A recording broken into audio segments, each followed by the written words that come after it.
One broken-down sedan, one impossible choice. A single father drowning in accusations he couldn't fight. The wipers fought a losing battle against the deluge, scraping across the glass in a rhythm of pure exhaustion. Liam O'Connell's eyes burned, red-rimmed from the double shift he'd just pulled at the warehouse. Loading trucks, scanning boxes, moving, always moving. Because if he stopped, if he let himself think too long about the trial date circled in red on their kitchen calendar, he'd fall apart. 3 weeks. He had 3 weeks before everything, absolutely everything, ended. Then he saw it. Hazard lights blinking weakly through the curtain of rain.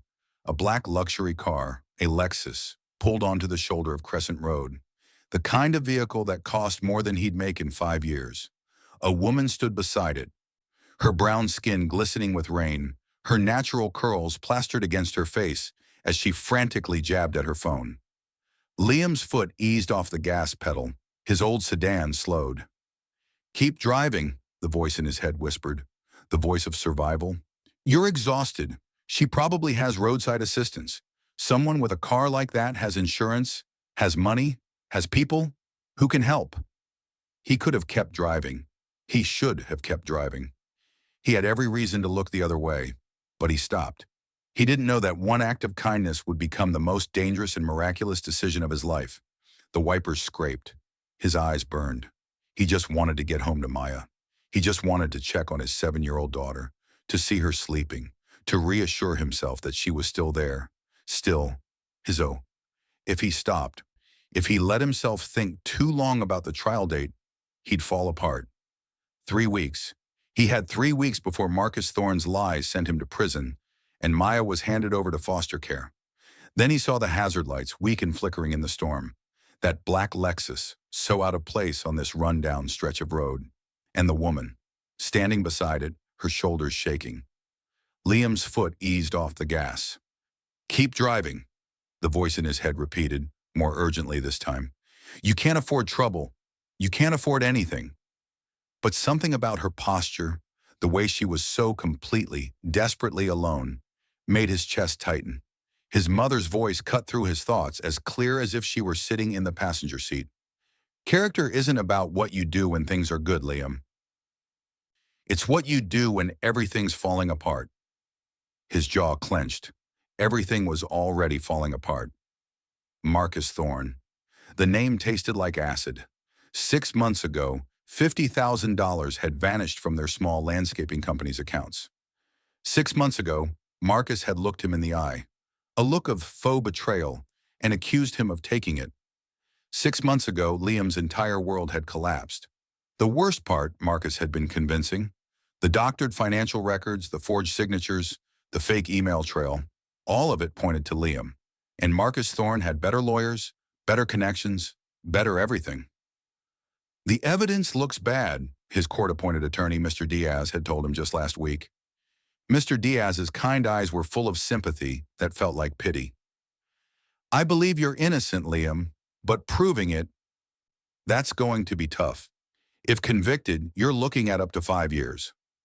5 years. 5 years of Maya growing up without him. 5 years of her being shuffled through foster homes because her mother had walked out when she was 2, leaving nothing but a note that said she wasn't cut out for this life." The thought of 7-year-old Maya, with her 2 bright barrettes and her habit of putting her shoes on the wrong feet, alone in the system. Liam's sedan rolled to a stop behind the black Lexus. The rain hit him like a wall the moment he stepped out, instantly soaking through his already damp work clothes. He raised one hand as he approached, making sure she could see him clearly, keeping his movements slow and deliberate. The woman turned, and even through the rain, he could see her body tense. Her deep brown eyes assessed him carefully, fear and caution warring across her features. "Ma'am," he called out, staying several feet back, making sure both hands were visible. "You okay? Car trouble?" She hesitated, studying him. Water streamed down her face, her clothes completely soaked. Then, as if making a decision, she nodded. "It just died. Won't turn over at all." Her voice was steady despite the situation. Controlled, professional. The kind of voice that was used to being heard, to commanding respect. Mind if I take a look? Liam asked. I'm not a mechanic, but I've kept enough old cars running to maybe help. Another pause, then, please, I'd appreciate it. She popped the hood and Liam stepped forward. The rain pelted the back of his neck as he leaned over the pristine, complex engine. For a moment, he was grateful for the distraction. This problem he could maybe fix. This problem didn't involve lawyers and courtrooms and the terrified look in his daughter's eyes. His fingers, calloused from work, traced along wires and connections, and within minutes he'd found it. Your battery terminal's loose, he called over the sound of the rain. Probably got jarred by a pothole. You got any tools? No, I don't think so. Liam jogged back to his sedan, water streaming down his face, and grabbed his own ancient duct-tape toolkit from the trunk. As he worked, tightening the connection and cleaning the corrosion from the terminal with the edge of an old rag, he found himself talking, filling the silence the way he did when Maya couldn't sleep. This battery's on its last legs, he said, his fingers working nimbly despite the cold. You should get a new one soon. There's a gas station about 2 miles up the road. They'll have them. He could feel her watching him. Even in the rain and darkness, he registered her face, the sharp intelligence in her eyes, the way she carried herself with quiet authority, despite being stranded and soaked. Her hair, though wet, showed the careful maintenance of someone who took pride in her appearance. She was the kind of woman who commanded rooms. He could tell. The connection clicked into place. Liam straightened, wiping rain from his eyes. Try it now. She slid into the driver's seat. Her honey-toned skin was illuminated briefly by the interior light as she turned the key. The engine roared to life. The relief on her face was immediate, genuine, transforming her features. Oh, thank God. You're a lifesaver. She was already reaching for her purse. How much do I owe you? Liam shook his head, backing toward his car. Nothing. Just glad I could help. You have a safe drive, ma'am. Wait, she called out, stepping halfway out of her car into the rain again. At least tell me your name, so I can thank you properly. He turned back, rain streaming down his face, and for a moment their eyes met fully. He saw gratitude there, and something else, a kind of respect. Like she was seeing something in him that most people missed. Liam, he said. Then because he was too tired to be cautious, because the trial was 3 weeks away and nothing mattered anymore, he gave his full name. Liam O'Connell. Thank you, Liam O'Connell, she said, her voice warm despite the cold. You might just have saved my night. If only you knew, he thought, climbing back into his rusty sedan. If only you knew, you might just have been helped by a man the world thinks is a thief. He pulled away, watching her hazard lights disappear in his rearview mirror. He'd never asked her name. In 3 weeks, none of this would matter anyway. He was wrong about that. 3 weeks later, Liam sat in Brookstone County Criminal Court, his cheap suit borrowed from Mr. Diaz because he couldn't afford to buy one. His hands were clammy, his heart racing so fast he thought he might pass out. This was it, the moment that would decide whether he got to tuck Maya in tonight or whether he'd spend the next 5 years watching her grow up through prison glass. Mr. Diaz sat beside him, his salt and pepper hair neatly trimmed, organizing papers with practiced efficiency. But Liam could see the worry in his attorney's eyes. They both knew how this looked. They both knew what happened to people like Liam when they went up against people like Marcus Thorne. All rise for the Honorable Judge Evelyn Reed, the bailiff announced. Liam stood on shaking legs, his eyes fixed on the floor. He couldn't bring himself to look up, couldn't bear to see the face of the person who held his entire future in their hands. But then something made him glance up. Maybe it was instinct. Maybe it was fate. The judge entered, black robes flowing, her posture commanding and authoritative as she took her seat behind the bench. Her locks were styled in an elegant, intricate updo, her dark skin radiant even under the harsh courtroom lights. Liam's breath caught in his throat. Wait. He knew that face, those eyes, that way of carrying herself with quiet authority. His mind flashed back to the rainy night, the woman beside the black Lexus, the gratitude in her eyes when he'd fixed her battery terminal. No, it couldn't be. But the more he stared, the more certain he became, and the more impossible it seemed. The woman he'd helped 3 weeks ago was now sitting behind that bench, holding a gavel that would determine his fate. His heart hammered in his chest. Was he imagining this? The lighting was different, harsh fluorescent instead of darkness and rain. She was in formal robes instead of soaked clothes. Her locks were styled professionally instead of wet curls plastered around her face. Maybe he was wrong, but those eyes, the shape of her face, the way she held herself. Liam's hands gripped the edge of the table. He wanted to say something, to ask, to confirm. But how could he? He glanced at Mr. Diaz, but his attorney was focused on his notes, completely unaware of the storm raging inside Liam's head. The judge, Judge Reed, the bailiff had said, was looking down at the case file, her expression neutral and professional. If she recognized him, she gave no sign of it. Not a flicker of acknowledgement, not a hint of familiarity. Maybe it wasn't her. Maybe he was losing his mind. The proceedings began, and Liam tried to focus, tried to listen to the prosecutor's opening statements and Mr. Diaz's responses. But his mind kept returning to that face behind the bench. It looked like her. It really looked like her. Throughout the hearing, Liam found himself stealing glances at Judge Reed, trying to be certain, trying to reconcile the desperate woman in the rain with this stern figure of authority. Then something happened that made his heart stop. The prosecutor was presenting the photocopied financial documents, the core of the case against him. Judge Reed leaned forward, her eyes sharp as she examined them. "Mr. Trent, these are photocopies. Where are the originals?" Liam's breath caught. It was her. That voice, controlled, professional, but it was the same voice. But she never looked at him, never gave any sign that she knew who he was.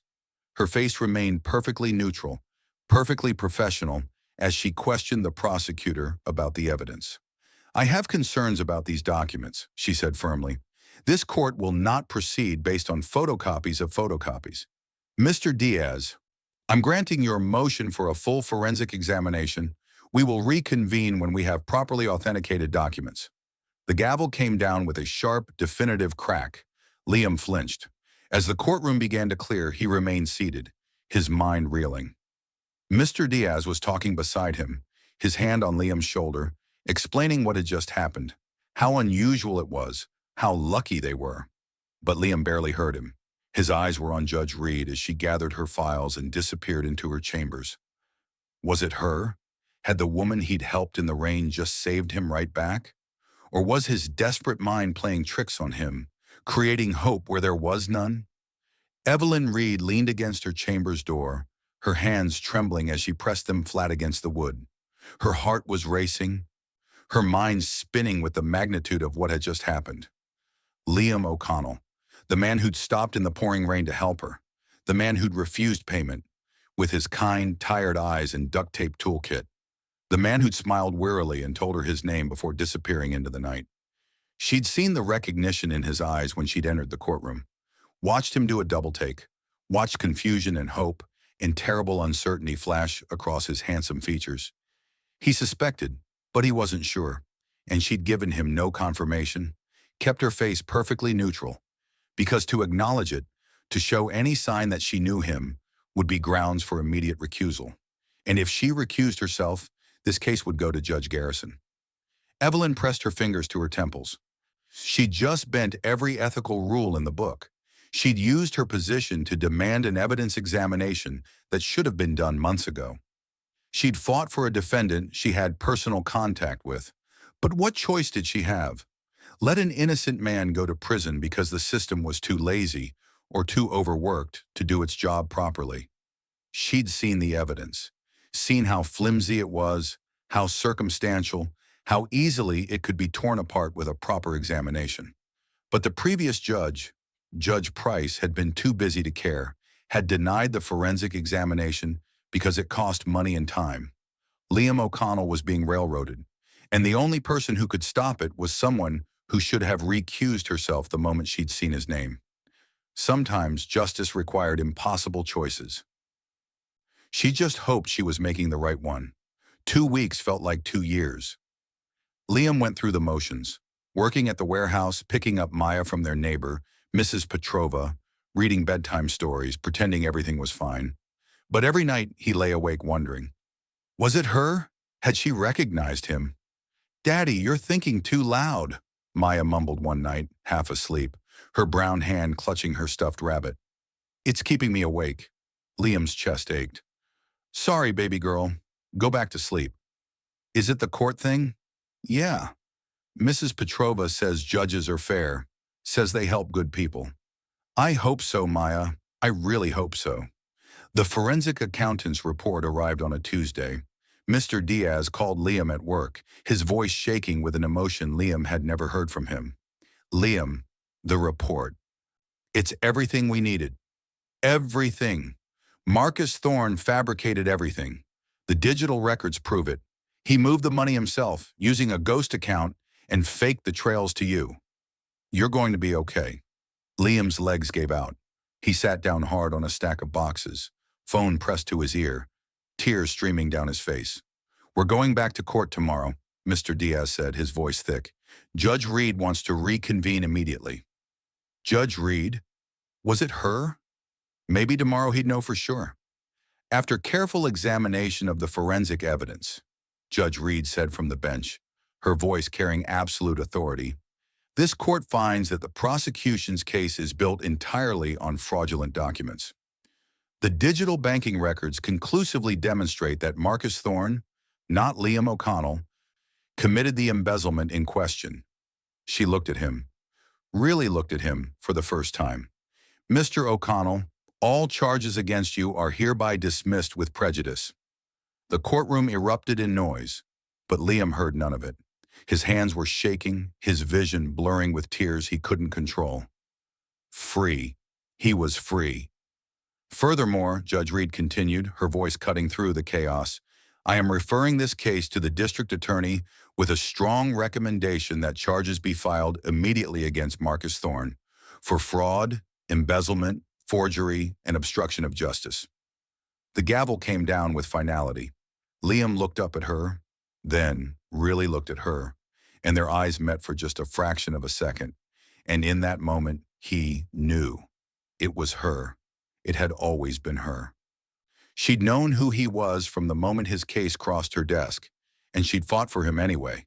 But before he could say anything, before he could even process what he wanted to say, she was standing, gathering her files, disappearing into her chambers with the same professional efficiency she'd shown throughout the trial. 6 weeks passed like a dream. Liam found a better job at a hardware store. Better pay, better hours, benefits that actually meant something. He was home for dinner every night. Maya drew pictures of Daddy being free that covered their refrigerator in rainbows and misspelled words. Life was good, better than he'd ever imagined it could be after everything that had happened. But something nagged at him. He'd never gotten to properly thank the judge, never gotten to confirm what he knew in his heart to be true. That she was the woman from the rain, that she'd recognized him, that she'd risked everything to save him. He was restocking shelves in aisle 7. Automotive supplies, which felt appropriate, given how this whole thing started. He was lining up bottles of motor oil when a voice behind him said, "Excuse me, do you know where I might find battery terminals?"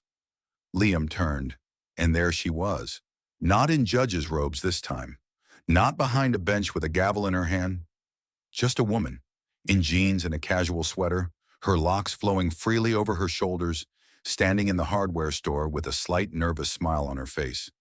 "It's you," he breathed, the box of windshield wipers slipping from his hands and clattering to the floor. "I knew it. In the courtroom. I wasn't sure, but I knew."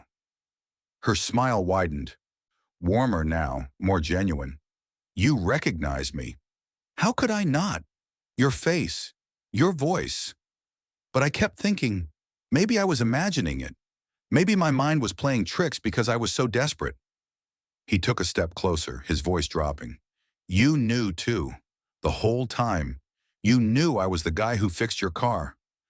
"From the moment I saw your photo in the case file," Evelyn confessed, her voice just as quiet, "the coffee mug I was holding hit the floor and shattered. But you couldn't say anything.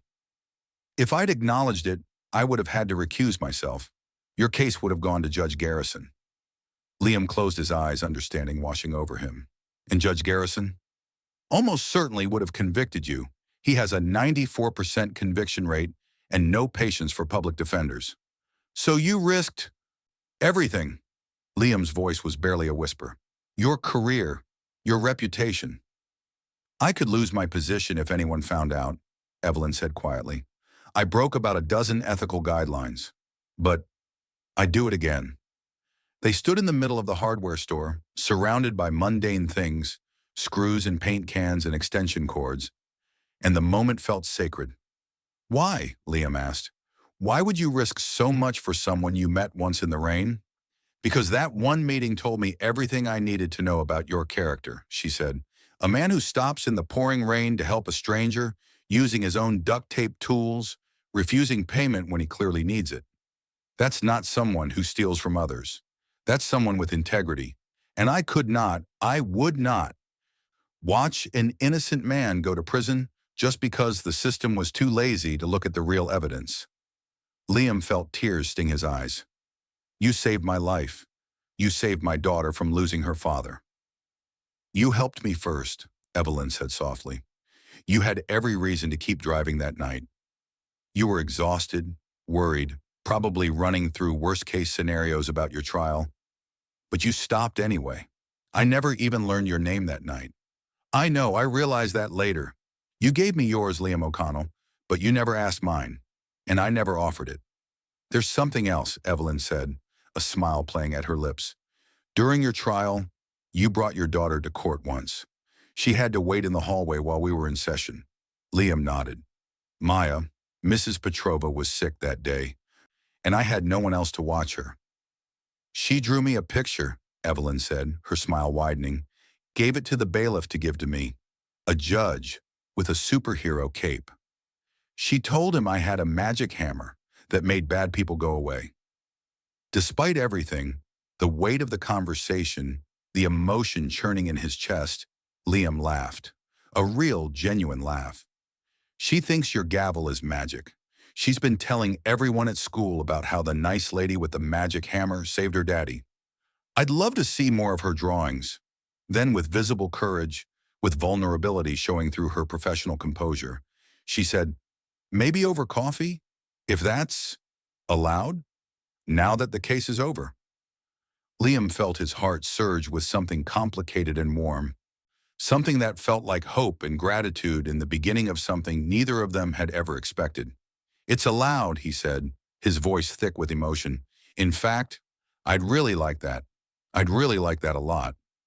That Saturday, Liam brought Maya to the cafe. He'd explained that Miss Evelyn wanted to see her drawings, and his daughter had spent the entire morning organizing her artwork and changing her outfit 4 times. Is she the magic hammer lady? Maya asked, bouncing on her toes, her 2 puffs bouncing with her. She is. Is she pretty? Very.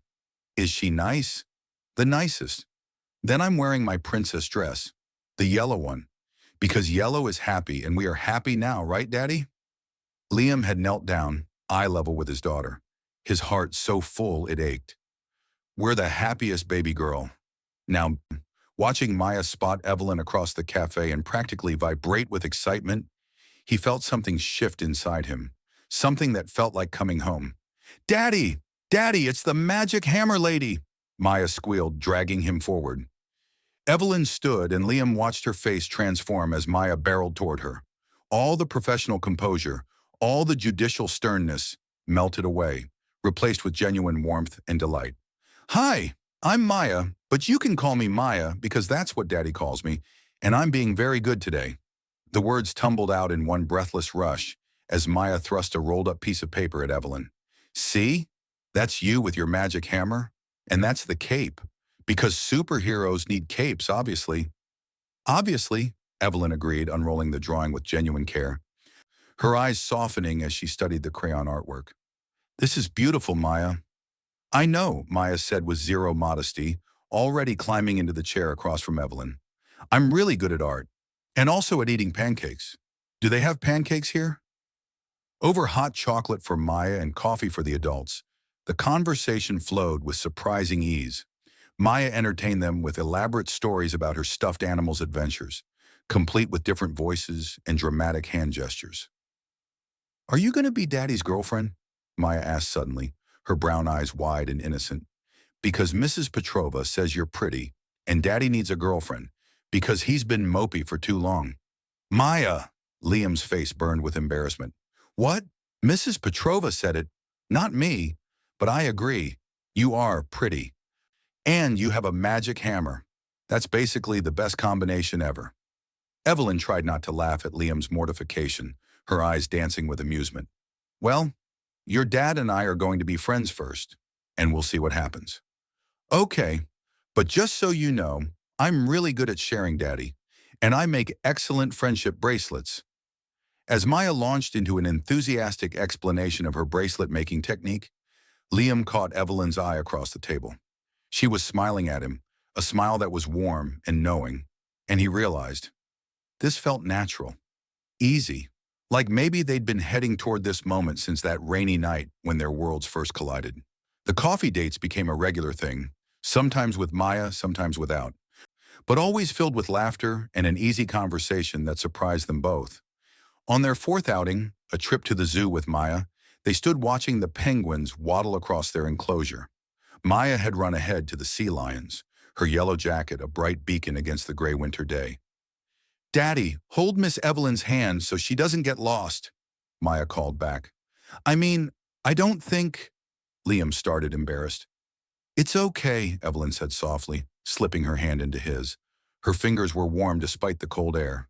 For safety reasons. Right. Safety, Liam agreed, his heart hammering.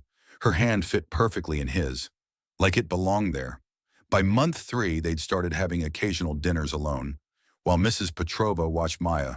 Real dates, where they could talk about hopes and fears without interruption. One evening, after a particularly lovely dinner, Liam walked Evelyn to her car, the black Lexus. It had a new battery now. Evelyn, Liam said, leaning against her car. Something I probably shouldn't say, she said quietly, because it's too soon. You can tell me anything.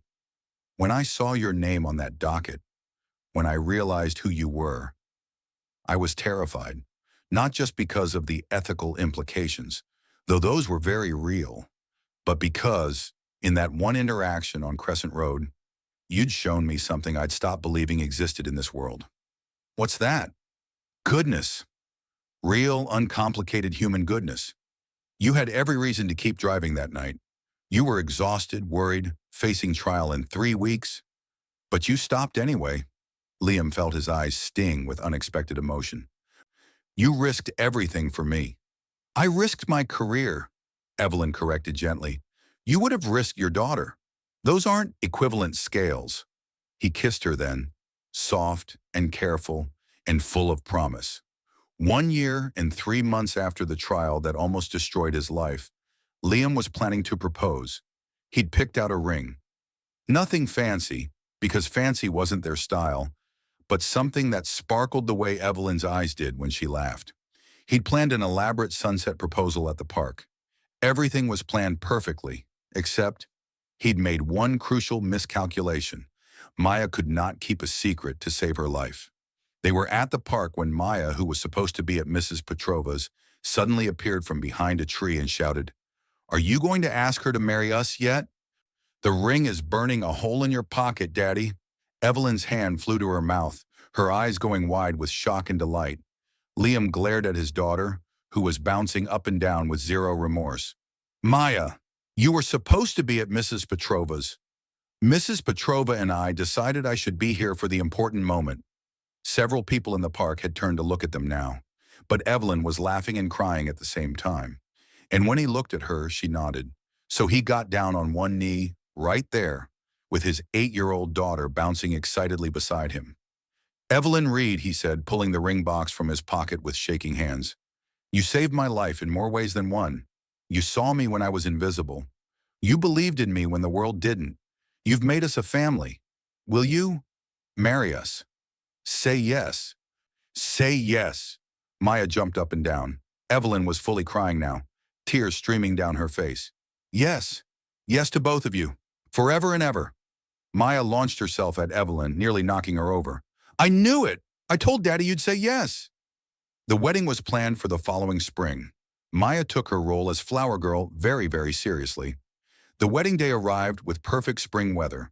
The garden venue was decorated simply. White chairs, soft flowers, sunlight filtering through the trees.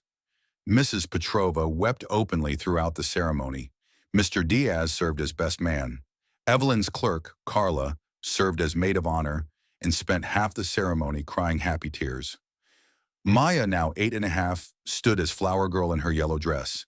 She'd practiced her walk down the aisle at least 40 times, but when the moment came, she skipped instead. Skipping is more joyful, she explained later. This is a joyful day. During the ceremony, when the officiant asked if anyone objected, Maya stage whispered loud enough for everyone to hear, "If anyone says anything, I'll fight them. I took a karate class."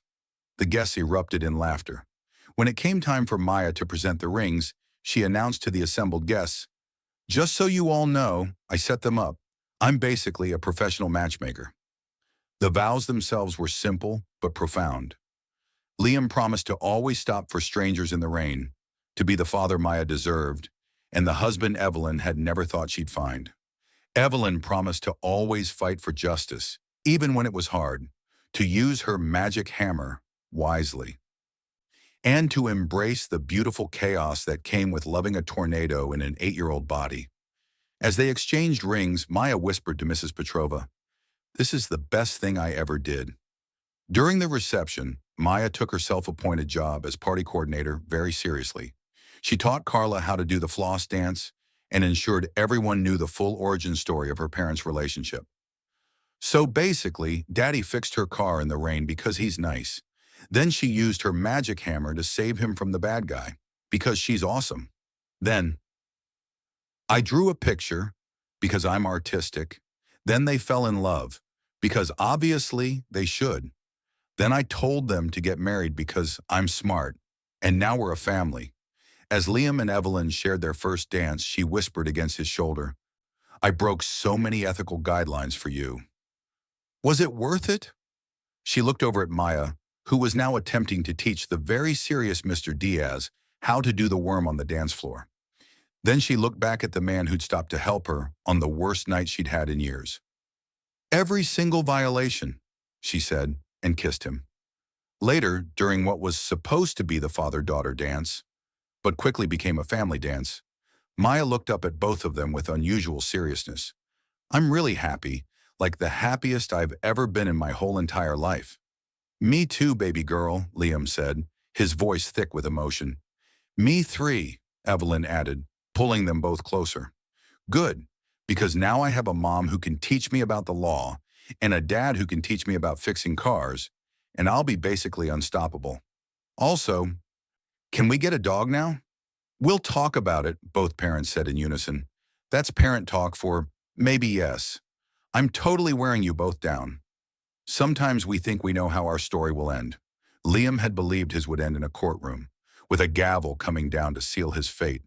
He'd believed in a world where character didn't matter, where the system crushed people like him without mercy. But he'd been wrong about all of it.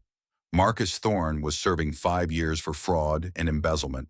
Justice had been served, even if it had taken an unconventional path to get there. And Evelyn had learned that sometimes the greatest judgment you can make is choosing to follow your heart, even when it means bending rules that were written without room for mercy.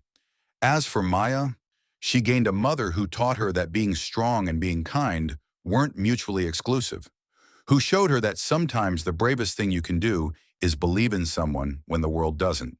The three of them, a father who believed in helping strangers, a judge who believed in justice over blind rule following, and a little girl who believed in magic hammers, became the family none of them had known they were searching for.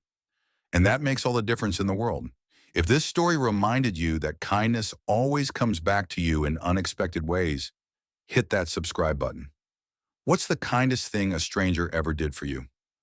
Tell us in the comments below, because we all have the power to stop in the rain.